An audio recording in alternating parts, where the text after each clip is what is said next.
What's good, everybody? My name is Phatty. Welcome back to another video. Today we're gonna just be mixing and I'm gonna be going over important steps. The first one being mixing mono always. I got this dope melody here from the homie Hate Sound.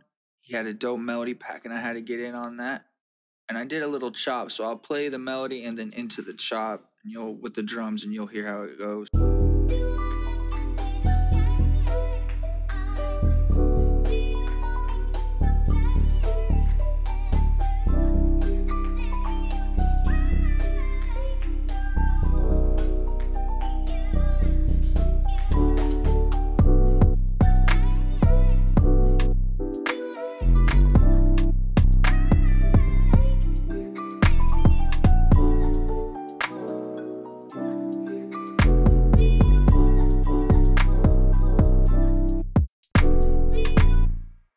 So yeah, obviously these are the stems here, and then that's the chop with the drums and stuff. We got everything routed to the mixer tracks already, so we're just gonna go right into mixing it. I'm gonna be talking about steps, but I'm mostly just gonna be doing, so try to pay attention to what's going on.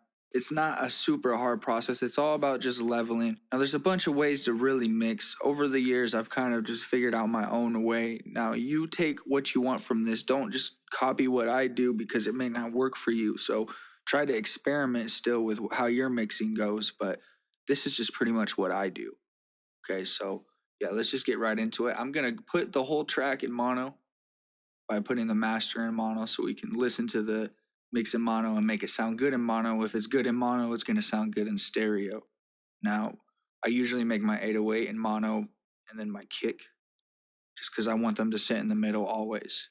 So let's just continue with this. I'm just gonna be mixing this main part here and then we'll get this in. The melody's already really good. We're not gonna have to do much with that.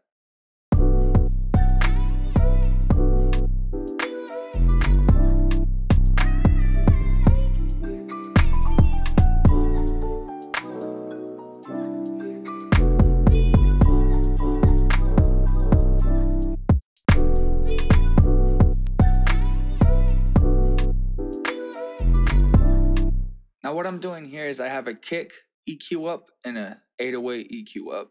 Now this is what I usually do before I go right into sidechaining, just to see if I even need to sidechain it. I'm going to mess with the frequencies and I'm going to see if I can take some frequencies out of the 808 and maybe raise some in the kick and then vice versa. So let's see here. I'm going to cut a lot of sub frequencies from both of them. Not a lot, but enough to where we don't need to hear those really low frequencies. They'll just cause too much rumbling and shit.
Now that already sounds pretty decent, but I want my kick to hit a little bit harder. So what I'm going to do is I'm actually going to sidechain it, but not to the bass. It sounds good with the bass already. I don't need to sidechain it there. If it's already sounding good with it, the frequencies aren't clashing too bad.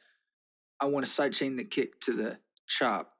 I think that'll be really dope. The melodies to kind of let that kick push through all of those melody frequencies. So I'm just going to click on the kick, go over to the chop.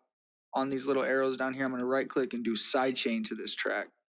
Now I'm going to go onto the chop and I'm going to go down to the bottom here, slot 10, and pull in a limiter. There it is. Then we're going to go into the compression tab of the limiter and then move the sidechain all the way up. In this case, it just goes to 1. Sometimes there's more for some reason. I don't exactly know, but I know it's usually the last one in that little, however many there are, it's the last one that you can move to.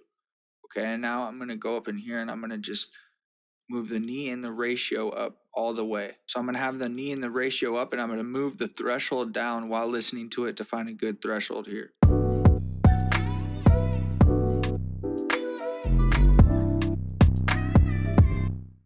As you can see, the blue thing in the background is the kick, and then this sample here, or this waveform here, is the melody slash sample chops, okay? So I kind of want to go into the middle of the kick so it can kind of push into those melody frequencies and push the melody frequencies down and let the kick rise up. But we're also going to mess with this release tab here.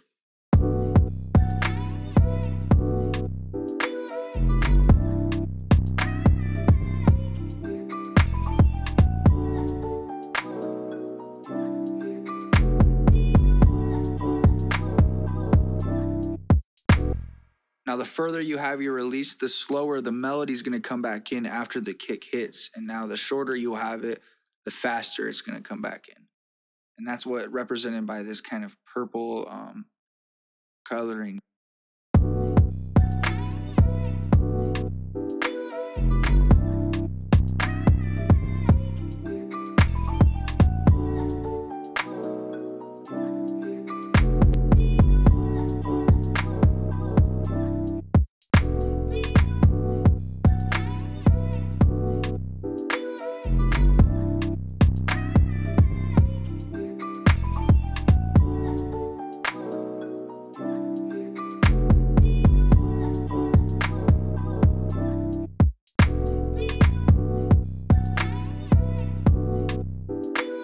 And now that my low end's sounding good, I'm just going to kind of mix everything else around that, which it already all pretty much sounds good, but we'll just get these drums popping, move some of them to the left and right, and we'll just mess with some of this stuff here.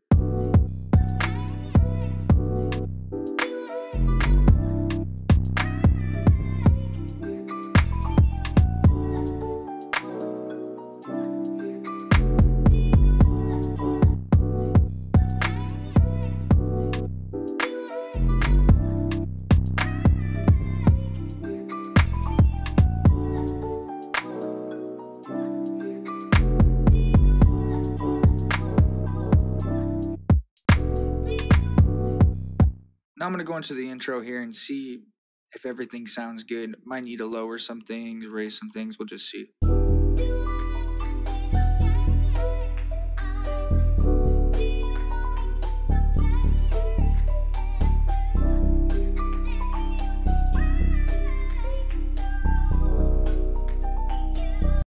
Right here, I am going to add a little, I'll do this on the synth bus. I'm just going to add a little vinyl off inside gross beat here. Create an automation clip after I rename it.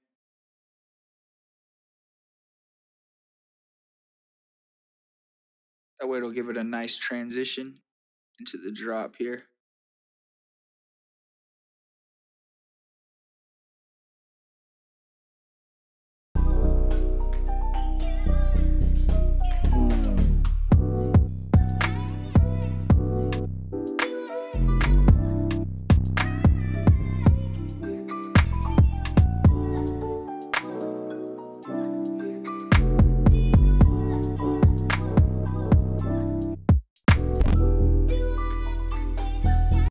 All right, now I'm gonna just flip it over to stereo and see how things sound.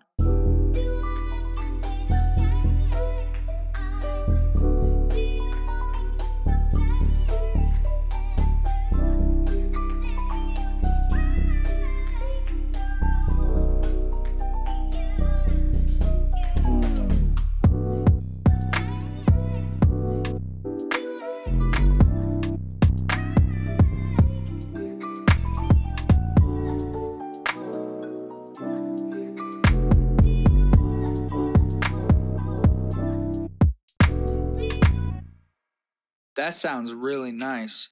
Now, that's pretty much it. If it sounds good in mono and it sounds good in stereo, I'm just going to throw a master on and do some changes on the master. So we'll just go through that process. But That's pretty much it. So here, let's just throw this master on real quick though. You know, it's all in the mix. Mastering is just making stuff louder. So you want your mix nice, all right? So I'll just go over here to the master, throw Ozone 9 Elements. Here it is. All right, so we got Ozone 9 Elements here. All I'm gonna do is just put up the master assistance, turn my audio interface down, and it might get loud, but I'll edit that in post process because it's gonna do its thing, and then I'm gonna do a few things to it to make it sound better. But yeah, let's just let it do its thing.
But yeah, that's pretty much it, guys. I think it sounds pretty fire, sounds pretty decent. So that's just kind of my process on how I mix stuff. Just make sure you mix in mono to really make it sound good in mono, and then it'll sound good in stereo pretty much. You might have to tweak a few things, but it'll be good. But yeah, if this video did bring you value, please leave a like, hit subscribe, and hit that little bell. It would also be really dope of you to check out my new beat tape. It's a drill soul beat tape with all sorts of other inspirations in it. It's called Future. There's the link down in the description. It'll be the first little link there. So if you can check that out, that'd be awesome. But yeah, until next time, make sure you stay safe, stay striving, and always be getting it. Much love, everybody. Peace.